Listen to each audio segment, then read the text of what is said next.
Sir धन्यवाद। आपने जो सलाह हमको दी ठीक है, हम उसको मानते हैं, लेकिन यही तरीका अगर उधर वाले भी मान गए तो मैं समझता हूँ नड्डा साहब अपने मेंबर्स को बड़े कंट्रोल में रखे हैं। हमारा एक ही विषय है, जो वक्फ बोर्ड की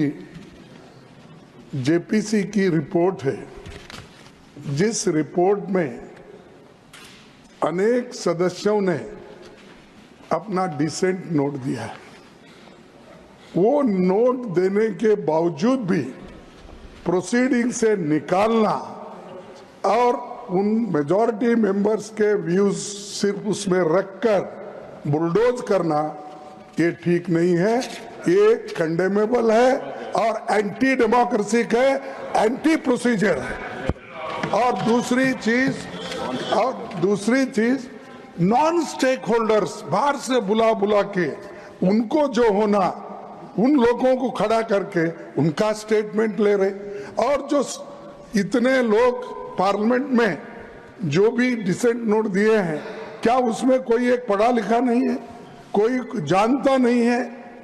और वक्फ बोर्ड एक्ट को कोई पढ़ा नहीं है? मेरे को बड़ा ताजुब लग रहा है। अरे आपको अगर कुछ करना भी है तो आप डिसेंट नोट के व्यूज को प्रिंट करके या अपने रिपोर्ट में डाल के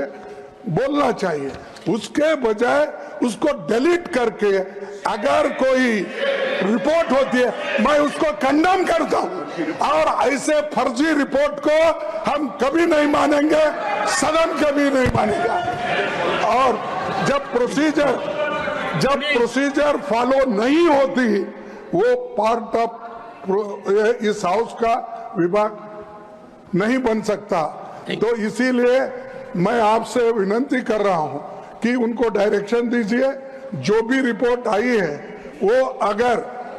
वो रिपोर्ट में डिसेंट व्यूज नहीं है तो उसको वापस भेजिए, निकाल दीजिए, और उसके बाद में फिर एक बार, दो बार और एक बार आप पुनर्विचार करके उस सभी डिसेंट व्यूज को डाल के आप पेश कीजिए, फिर आगे क्या होता हम देख लेंगे। दूसरी बात सर, देखो, दूसरी बात